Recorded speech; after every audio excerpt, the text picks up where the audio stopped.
Hey everybody, welcome to another video, and in today's video I'll be going over today's Toronto Blue Jays win in spring training over the Atlanta Braves, as well as touch on some kind of Blue Jays news and kind of injury updates.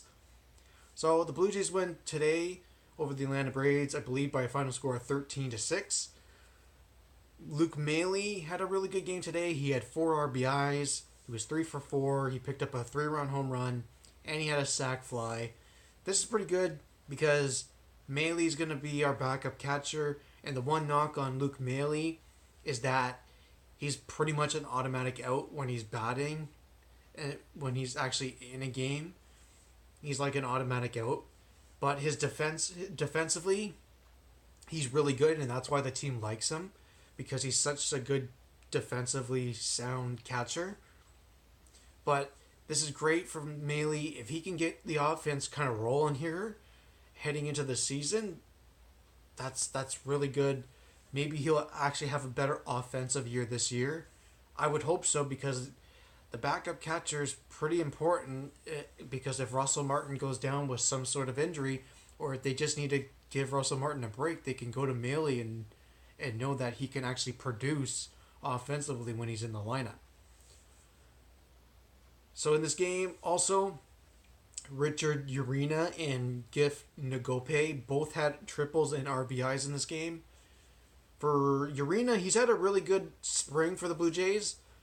I don't believe he's going to be the opening day shortstop with the team because of the Troy Tulowitzki injury situation. If you haven't heard, he's not going to be in the opening day lineup in 2 weeks from now.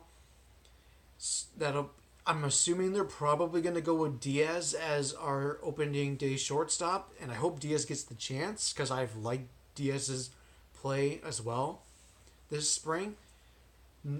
He's starting to, just the other day, he had a home run, and it looks like he's starting to get things going offensively finally into spring training. But defensively, Diaz looks really good. Thing is, Urena's got all the speed, so what do they go with? Probably Diaz, because he's actually played in the majors back in 2016 when he was with the Cardinals. So ideally, that's probably who they're going to favor over Urena. Also in this game, Sanchez looked pretty decent. He looks like the Sanchez of old. He went 4 1/3 today. He gave up 2 earned runs, 6 hits, 3 strikeouts, 1 walk. Not a bad outing. It's his first outing that he's gone more than just 3 innings, so doesn't look too bad. And he's facing a relatively good young Atlanta Braves team with a lot of really good prospects in this game. For the Atlanta Braves, that Ronald Acuna guy, holy cow! That guy looks absolutely amazing. What I was reading today was people in the Atlanta organization were saying he's going to start the year in AAA. Like, he won't make the team out of spring training. But don't be surprised if he gets called up really quickly to the majors, because they said he's pretty much mastered baseball at every minor league level. So he's essentially ready for the majors, but they're probably going to, keep him down in AAA for about a month or so, just to get him, ready. And, well, also that, and to see how the season turns out for the Atlanta Braves in the first month or so. And if he continues to tear it up down in AAA to start the year, he's going to get called up really quickly. So the Atlanta Braves could have a nice, good young core of players there in Atlanta with Acuna. You got Dansby Swanson. Freddie Freeman's still a really good, productive player there.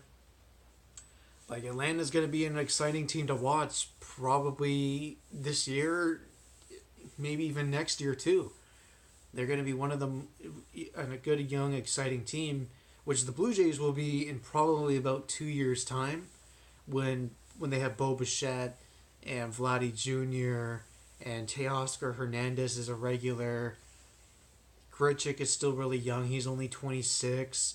So, and then also we have Anthony Alford. So the Blue Jays will be a good, young, exciting team to watch as well in probably about 2 years max, give or take, depending on how our prospects develop. So for the injury news today, apparently word came out that Donaldson is dealing with a calf injury again. If for Blue Jays fans who know, Donaldson missed a month and a half essentially last season with a calf injury, but manager John Gibbons says he'll be perfectly fine. It's nothing major, just a little minor injury. If you remember, he got injured I think a couple days ago and he left the game with dehydration. Apparently it wasn't dehydration. The team just said it was dehydration, but it was actually a calf issue. So John Gibbons says it won't be anything serious, so let's hope that is the case, because we really need Donaldson this year if we're going to make any sort of playoff run or have any chance at the playoffs at all. And also with the injury news, like I mentioned before, Troy Tulowitzki will not be in the opening day lineup for the Blue Jays. He's dealing with a bone spur on his right ankle. If he has to have surgery on it, he will be out for about a month and a half. Because I have a buddy that I work with, he had a bone spur, honestly, in his foot as well. He had to have surgery, and it took him 6 weeks. He was off work for 6 weeks because he had to recover and have his foot rested and elevated pretty much all day. So that won't be really good news for the Blue Jays fans if he has to have surgery to remove the bone spur. Hopefully it's nothing major, but man, they got to get rid of Tulowitzki. This is like the third year in a row where he's dealt with some sort of major injury. This is not good. They have to do something to get rid of him. This is why they went out and acquired guys like Nagope and Diaz and Solarte, because they play multiple infield positions. So if Tulowitzki goes down or Donaldson goes down, they have guys that can slot in to replace them that can be actually productive. So not a big concern. It is frustrating that Tulo is dealing with another injury yet again. I feel like they have to do something. That should be their number one priority. Get rid of him. He's too injury prone. His production has just dropped since we acquired him from Colorado. He hasn't been the same Tulo. And he's got a very, very bad contract too. So ideally, I would want to move that bad contract and get him out of here. Just if they have to, he's probably got no value right now, but they have to do something to get rid of him. Something. I don't know. His injury is just gonna be another problem for the Blue Jays this year. Obviously, we know Marcus Stroman. He's recovering well, but he still won't be our opening day starter, so that's up in the air. We don't know who our opening day starter is going to be, and it'll be interesting to see who our opening day shortstop will be. I believe, if I had to take a guess, it will probably be Diaz. I don't see them going with Nagope over Diaz, because I think Nagope primarily plays better at second base than he does at short, from what I've heard. So they might go with Diaz over Nagope. It'll be interesting to see who they go with. I think they'll both make the team because Tulo's out right now. So they'll have Diaz playing and Nagope backing up Diaz. So I see them both making it. But I think they'll probably choose Diaz over Nagope, because I think they believe Diaz has more upside than Nagope. And that'll pretty much do it for all the injuries updates and kind of news updates for the Blue Jays. They're off tomorrow. They improved to 9-10 this spring training through 19 games. So not bad. A lot of guys have looked good for the Blue Jays this spring. Aaron Sanchez, obviously the biggest one, and he looks great. He doesn't look like he's dealing with any sort of injuries that he dealt with last season. So it looks like we're going to get a healthy Aaron Sanchez this year. How productive he will be, we don't know. But that'll do it for today's video. Thank you all so much for watching, and I'll talk to you all later.